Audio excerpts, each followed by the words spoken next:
Hello everyone, আসসালামু আলাইকুম। আজকে আমরা সহজে পাইল এস্টিমেট করা শিখবো, যেখানে আপনারা রড, সিমেন্ট, বালি, খোয়া সহজে বের করতে পারবেন। তো প্রথমে চলুন আমরা পাইলটা দেখি। আমাদের পাইলের যে টপ, এটা হচ্ছে ইজিএল থেকে 2 ফিট নিচে। ইজিএল মানে তো বুঝেন, মাটির লেভেল থেকে আমাদের পাইলের টপ হচ্ছে 2 ফিট নিচে। আর আমাদের পাইলের কাট অফ লেভেল মানে উপরের যে অংশটুকু আমরা ভেঙে ফেলবো, ওই লেভেলটা হচ্ছে ইজিএল থেকে 5 ফিট নিচে। পাইল কাট অফ লেভেলের 3 ইঞ্চি নিচেই হচ্ছে পাইল ক্যাপ বটম। ওকে, এগুলো আমাদের এখন ক্যালকুলেশনে লাগবে না। এরপর আমাদের পাইলের একবারে নিচে 1 ফিট 6 ইঞ্চি বা 1.5 ফিট সিসি ঢালাই আছে। আর আমাদের পাইলের লেন্থ হচ্ছে ইজিএল থেকে একবারে নিচ পর্যন্ত 70 ফিট। আর পাইলের মধ্যে রড ব্যবহার করা হয়েছে 8টা 16 mm এর বার। আর পাইলের মধ্যে যে রিংটা ব্যবহার করা হয়েছে ঘুরে ঘুরে নিচের দিকে গেছে, এটার এক পাশে আমরা যদি এখান থেকে এইটুকু স্পেসিং ধরি, এটা হচ্ছে 5 ইঞ্চি। ওকে, আমরা ড্রয়িং বুঝলাম। এবার চলুন আমাদের এই পাইলের জন্য কি পরিমাণ রড লাগবে তা নির্ণয় করা শিখি। রেইনফোর্সমেন্ট ক্যালকুলেশন করার জন্য আমাদের কিছু ভ্যালু লাগবে, যেমন আমাদের পাইল লেন্থ হচ্ছে কতটুকু, 70 ফিট। যদিও আমরা 70 ফিট কিন্তু রড দিব না, এটা আমরা বাদ দিতেছি একটু পরে। আমাদের পাইলের ডায়া হচ্ছে 20 ইঞ্চি। মেইন বার আমরা 8টা দিব 16 mm এর, আর স্পাইরাল বার আমাদের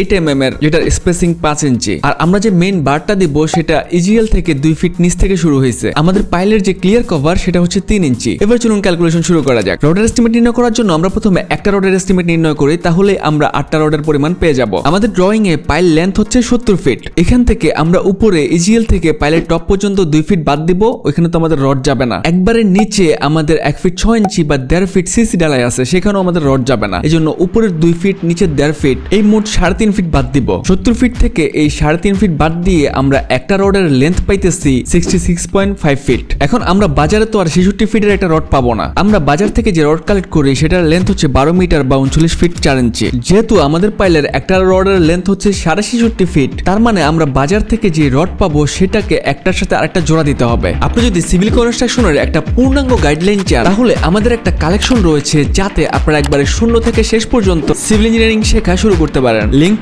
ডেসক্রিপশনে। আমাদের জোড়া বা ল্যাপিং একবার দিলেই হবে। আমরা বাজার থেকে যে রড কালেক্ট করি সেটা হচ্ছে 39 ফিট 4 ইঞ্চি। আমরা যদি 39 ফিটও ধরি, আমাদের পাইলের রডের লেন্থ হচ্ছে 66 ফিট, তার মানে দুইটা রডের মধ্যে একবার ল্যাপিং দিলেই হয়ে যাচ্ছে। এখন আমরা যে ল্যাপিং দিব, একটা রডের সাথে আরেকটা রডের জোড়া দিব, এই ল্যাপিং ল্যান্ডটা কতটুকু হবে? আমাদের এই পাইলের ক্ষেত্রে আমরা ল্যাপিং ল্যান্ড দিব 2 ফিট। তাহলে আমরা যেহেতু রডের এস্টিমেট করতেছি, 2 ফিট আমাদেরকে যোগ করতে হবে। পাইলের জন্য একটা রডের লেন্থ পাইতেছি, আগে পাইছি 66.5 ফিট প্লাস ল্যাপিং এর জন্য 2 ফিট, টোটাল 68.5 ফিট। এখন আমাদের এই পাইলে আমরা মেইন বার দিছি 8টা 16 mm বার। তাহলে টোটাল বারের লেন্থ আমরা বের করে ফেলি। একটা বারের লেন্থ হচ্ছে 68.5 ফিট ইনটু আমরা টোটাল বার ব্যবহার করতেছি 8টা, ক্যালকুলেশন করে পাইতেছি 548 ফিট। আমাদের এই পাইলের জন্য মোট কত ফুট রড লাগবে তা জানলাম। রডের ওজন যদি ফুটে হয়, তাহলে 1 ফুট রডের ওজন বের করার ফর্মুলা হচ্ছে, আমরা জানি ডি স্কয়ার বাই 532.2। ডি হচ্ছে রডের ডায়ামিটার। তাহলে এখানে আমাদের রডের ডায়ামিটার হচ্ছে 16 মিলিমিটার। ডায়ামিটার আমরা 16 বসাচ্ছি, স্কয়ার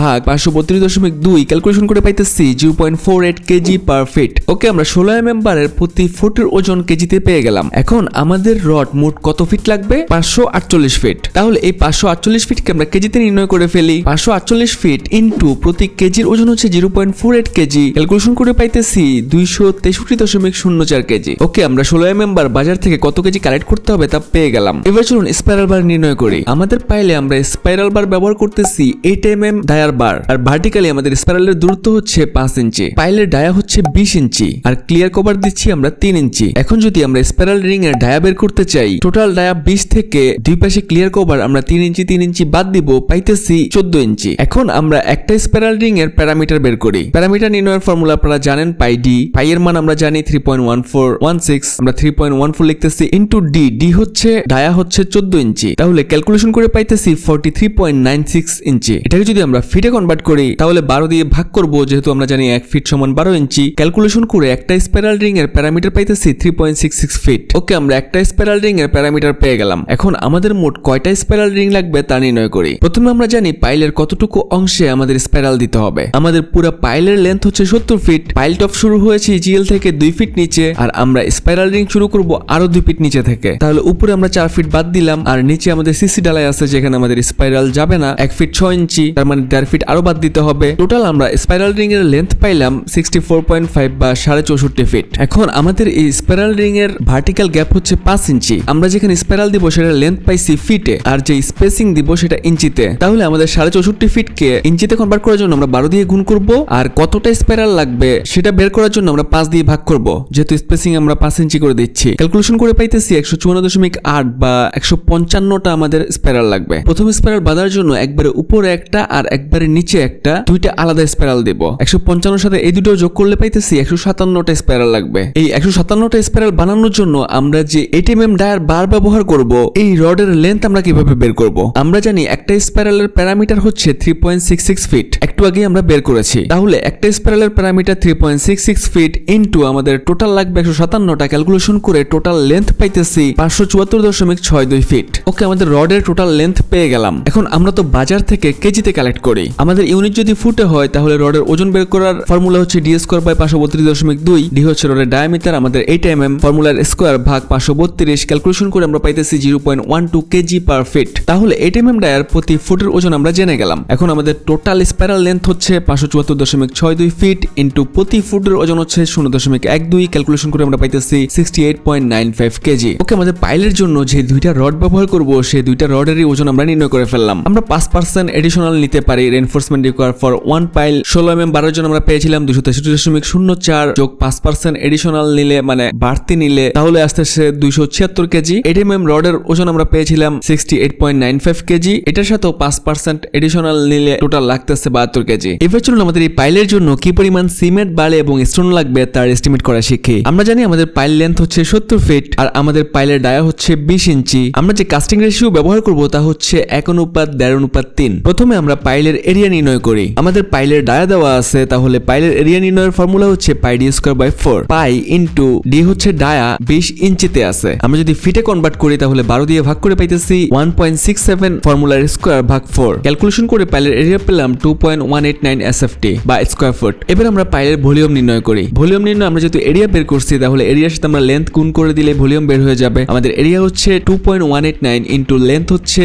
70 ফিট, ক্যালকুলেশন করে পাইলের ভলিউম পাইতেছি 153.23 CFT বা কিউবিক ফুট। এটা হচ্ছে আমাদের ওয়েট ভলিউম। এখন আমরা ড্রাই ভলিউম নির্ণয় করি। ড্রাই ভলিউমের ক্ষেত্রে আমরা জানি 1.5 গুণ করা হয়, তাহলে আমাদের ওয়েট ভলিউম 153.23 ইনটু 1.5, ক্যালকুলেশন করে পাইতেছি 229.845 CFT। এটা হচ্ছে আমাদের ড্রাই ভলিউম। এখন আমরা আমাদের রেশিও যোগ করি। আমাদের রেশিও 1 যোগ 1.5 যোগ 3 মানে 1 বস্তা সিমেন্ট হলে 1.5 বস্তা বালি আর 3 বস্তা খোয়া, এই তিনটা যোগ করে পাইতেছি 5.5। প্রথমে আমরা সিমেন্টের পরিমাণ নির্ণয় করি। আমাদের কাজের আয়তন হচ্ছে 229.845 ইনটু সিমেন্টের রেশিও 1 ভাগ মোট রেশিও 5.5, ক্যালকুলেশন করে সিমেন্টের পরিমাণ পাইতেছি 41.79 CFT। তাহলে আমরা CFT থেকে ব্যাগে কনভার্ট করি 41.79 CFT ভাগ 1.25, ক্যালকুলেশন করে পাইতেছি 33.43 বা 33 ব্যাগ সিমেন্ট লাগবে। এবার আমরা স্যান্ডের পরিমাণ নির্ণয় করি। আমাদের কাজের আয়তন হচ্ছে 229.845 ইনটু বালির রেশিও 1.5 ভাগ মোট রেশিও 5.5, ক্যালকুলেশন করে পাচ্ছি 62.68 CFT বা 63 কিউবিক ফুট। এবার আমরা স্টোনের পরিমাণ নির্ণয় করব।